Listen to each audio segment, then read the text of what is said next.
They thought they'd put me in my place with a single public act of humiliation. They had no idea they'd just signed the death warrant for their entire dynasty. The air in the grand ballroom was worth more than most people's houses. It was a thick, fragrant cocktail of money, power, and Chanel No. 5.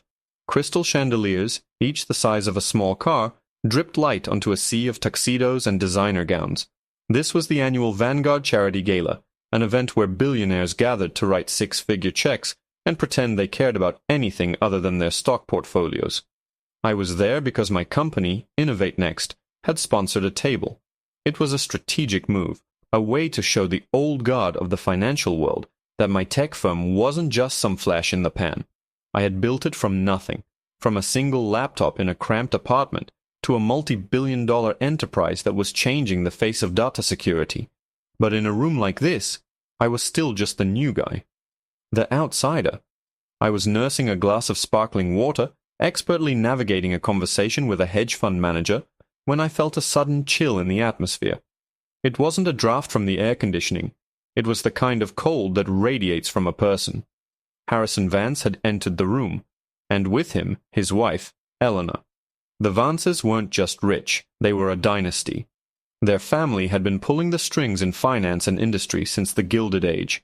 Harrison moved with the quiet confidence of a man who had never been told no, while Eleanor drifted beside him like a venomous, perfectly coiffed cobra. She had a smile that never reached her eyes, and those eyes missed nothing, especially not me. I'd had run-ins with them before, not direct confrontations, but moments. A condescending remark from Harrison about new money at a board meeting, a dismissive glance from Eleanor when I was featured on the cover of Forbes. They represented everything I wasn't: inherited power, unearned arrogance, and a deep-seated belief that the world was their personal property. My success, my very presence in their world, was an affront to them. Tonight the air was particularly charged. My company had recently outbid Vance Industries for a crucial government contract, a deal worth hundreds of millions. It was a clean strategic victory. But to people like the Vances, business wasn't about strategy. It was about dominance.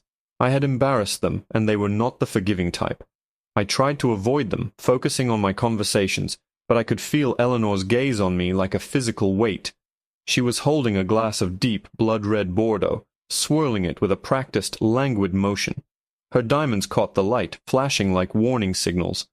I was talking to a potential investor, a man named Mr. Chen, who was notoriously hard to pin down, and the conversation was going well.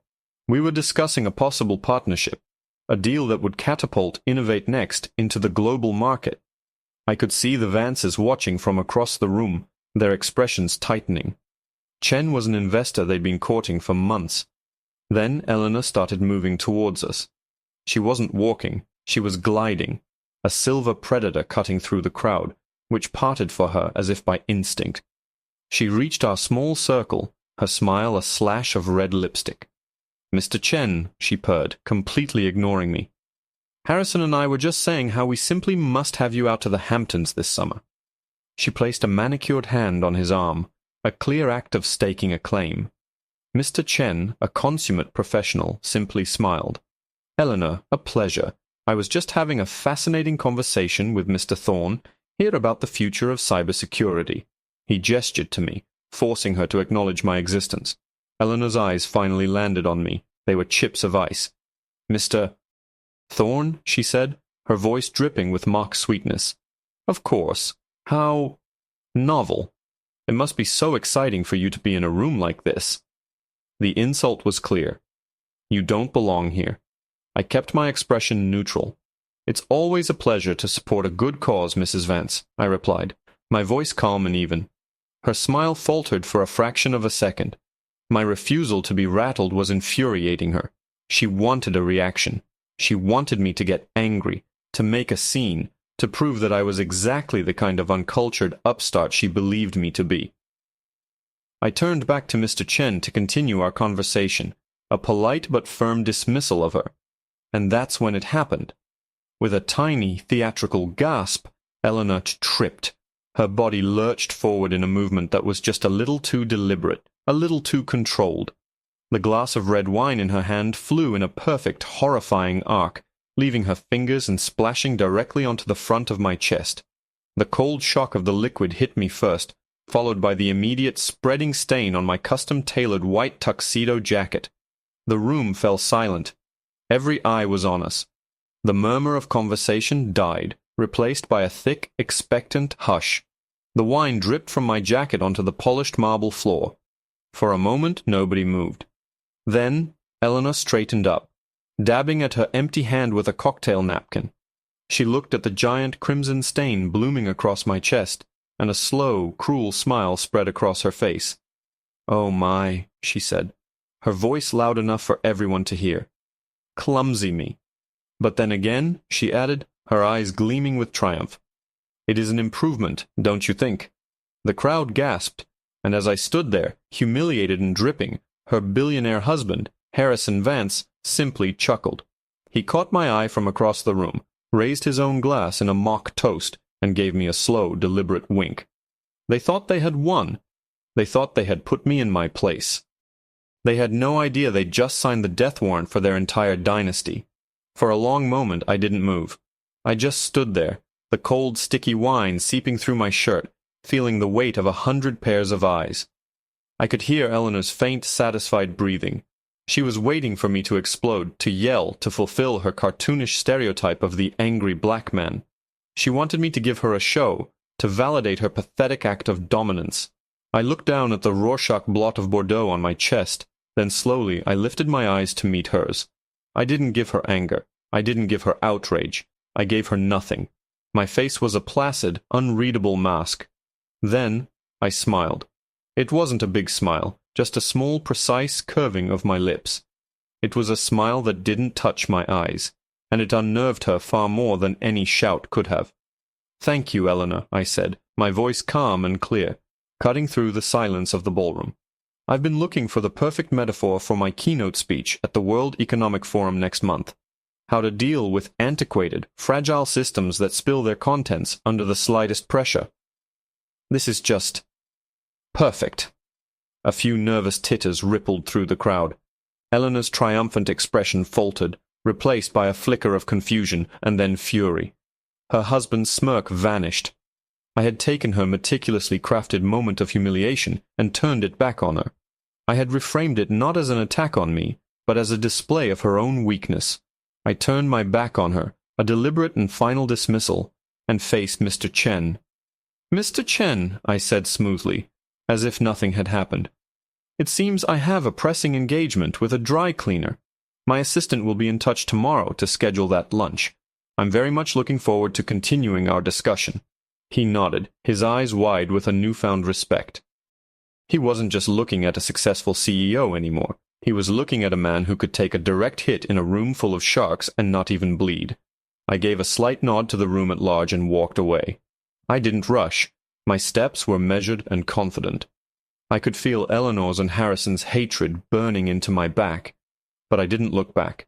I just walked straight out of that ballroom, leaving the Vances standing alone in the wreckage of their own petty victory. The second the doors of my car closed, the mask dropped. The cold, calculated calm was replaced by a glacier of pure, unadulterated rage. My hands gripped the steering wheel so tightly my knuckles turned white. They hadn't just insulted me. They had tried to strip me of my dignity, to remind me that no matter how high I climbed, in their eyes I would always be beneath them. It was a declaration of war, and I was more than ready to answer. I didn't drive home. I drove to the office. On the way, I made one phone call. It wasn't to my lawyer or my publicist. It was to Anya Sharma, my head of cybersecurity, and, unofficially, the most dangerous hacker on the planet. "Anya," I said, my voice low and hard. "It's time. Execute Project Chimera." There was a pause on the other end, then her voice, crisp and professional. "Are you sure, Marcus? That's the nuclear option. Once we start, there's no going back." I looked down at the dark stain on my jacket. "They spilled wine on the wrong suit," I said. "I'm sure. Full spectrum analysis on Vance Industries, their holding companies, their personal accounts, everything. I want to know every skeleton in every closet they've ever owned." I want to know where they buried the bones." "Consider it done," she said, and the line went dead.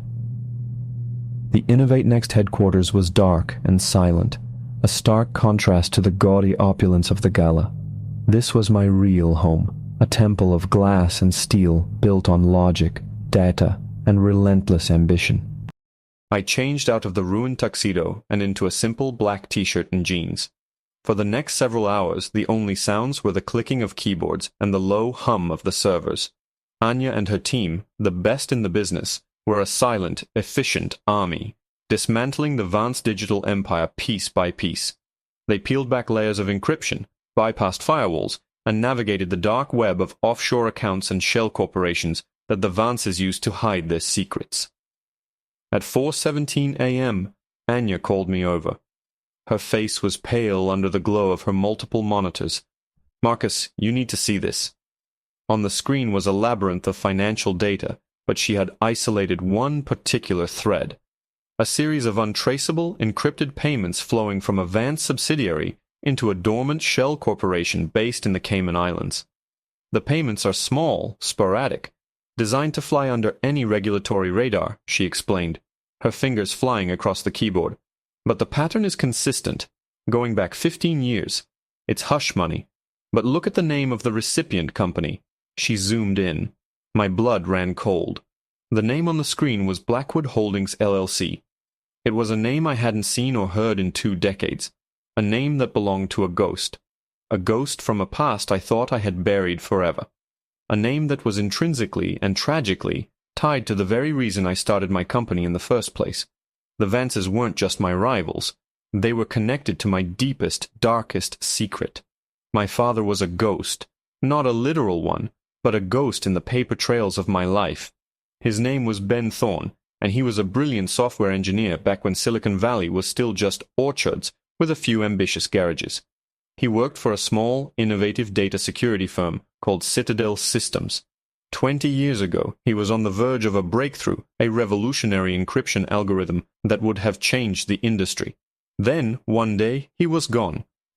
The official story was that he stole the company's proprietary code and disappeared. His reputation was destroyed. We lost everything. My mother, broken-hearted and disgraced, moved us across the country to start over. She never spoke of him again. I grew up with a black hole where a father should have been, fueled by a silent, burning need to prove that the name Thorne wasn't synonymous with thief. Citadel Systems was eventually acquired in a hostile takeover and dismantled. Its assets, including my father's stolen work, were absorbed and disappeared. The company that bought them? Vance Industries. And now, here it was, Blackwood Holdings. Blackwood was the name of the street we lived on, the street I was whisked away from in the middle of the night. It was my father's private joke, a breadcrumb left in the digital ether. This wasn't just hush money. This was a direct link. "Trace it, Anya," I said, my voice barely a whisper. "Trace every dollar, every transaction, every IP address that has ever touched that account. I want to know who is getting that money."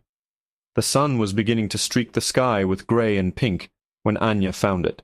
The payments from Blackwood Holdings were being funneled through another series of cutouts before landing in a long-term care facility in upstate New York. A very exclusive, very expensive facility that specialized in patients with severe neurological damage. I felt like I'd been punched in the gut. All these years I thought he had abandoned us. I thought he was a coward and a criminal. The shame of it had been the engine driving my success, a constant need to outrun his shadow. But this changed everything. He hadn't run. They had taken him. Vance Industries hadn't just bought his company. They had stolen his life's work, framed him for the crime, and then... What?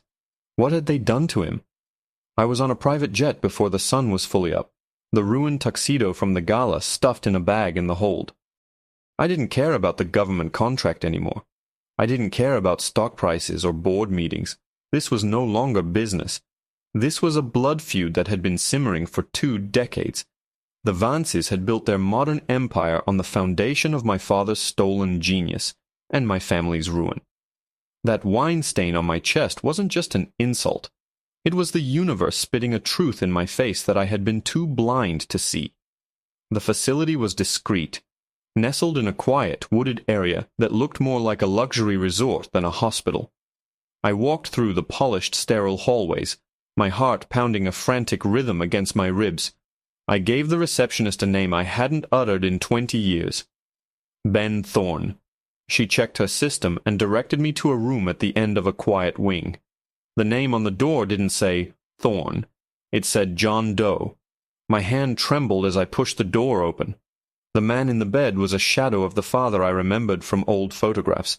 He was gaunt, his hair gray, his eyes open but vacant, staring at a point on the ceiling only he could see. He was hooked up to machines that beeped and whirred in a steady, monotonous rhythm.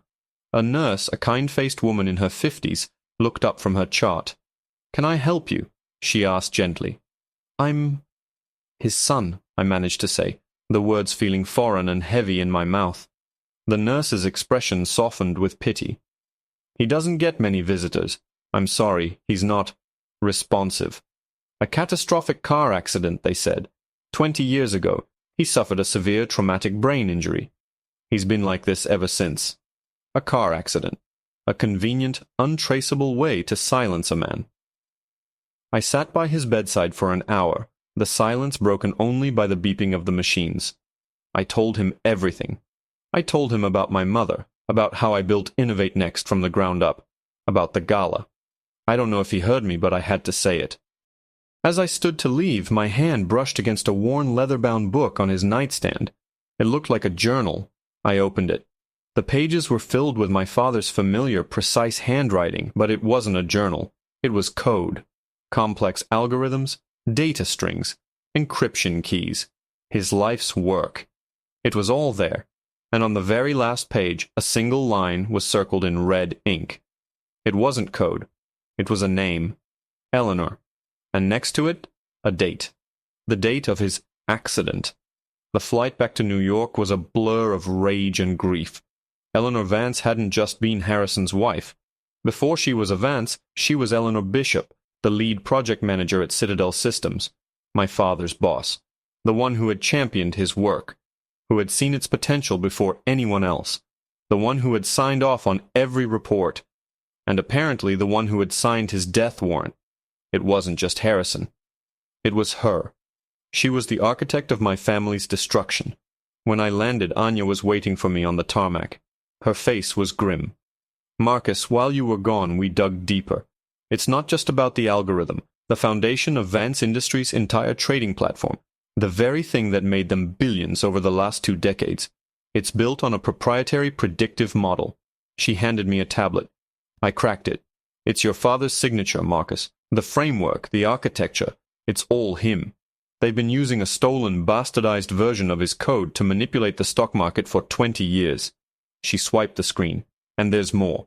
We found the kill switch, a single backdoor he built into the original source code, a failsafe. If it's activated, it won't just crash their system. It'll expose every illegal trade they've ever made. It will wipe them out." She looked me in the eye, her expression deadly serious. "But Marcus, the back door is biometrically sealed. It can only be activated by one person on Earth." The silence in the cabin of the jet was absolute. The hum of the engines, the city lights below, all of it faded into a dull roar in my ears. Anya didn't have to say the name. I already knew. The back door, the kill switch to the entire Vance empire, could only be activated by the man who built it. My father, Ben Thorne. A man who was currently lying catatonic in a hospital bed, a ghost in the machine he had created. For a moment, despair washed over me. It was a perfect, cruel irony. The key to my vengeance was locked inside a mind that had been broken by the very people I wanted to destroy. They had thought of everything. They hadn't just silenced him. They had turned him into his own prison guard. But then, the grief and despair began to recede, replaced by the same cold, hard resolve that had built my company. I looked at the tablet in my hand, at the elegant, complex lines of my father's code. He was a genius. He was meticulous. He was a man who planned for every contingency. He wouldn't have built a fail-safe that was impossible to use. He would have left another way, a breadcrumb. I thought back to the journal in his room. It wasn't just a repository of his work.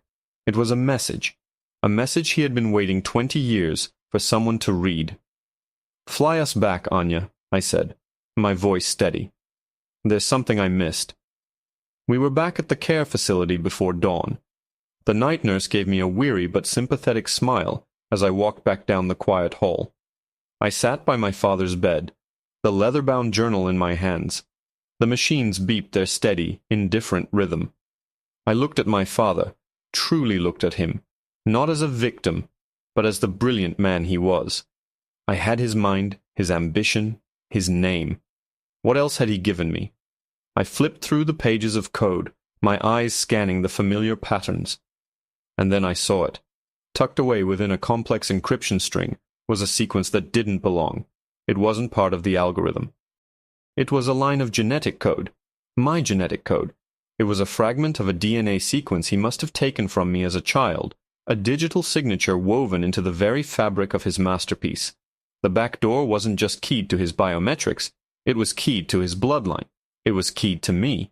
He had built a legacy key, a failsafe, that only his son could activate. The plan came together with terrifying clarity. It was audacious, reckless, and it had to be executed perfectly. The annual Vance Industries shareholder meeting was in 2 days, held in the grand ballroom of the same hotel where Eleanor had assaulted me. It was their biggest day of the year, a televised event where Harrison Vance would stand before the world and boast about his company's record-breaking profits built on the back of my father's stolen work. It was the perfect stage for their downfall. Anya and her team worked tirelessly, creating a ghost program that could piggyback on the hotel's network. The goal wasn't to hack the Vance servers from the outside, but to trigger the kill switch from within. My phone, once I was inside the ballroom, would become the detonator. I walked into that ballroom for the second time in a week. This time I wasn't an outsider trying to fit in. I was an executioner.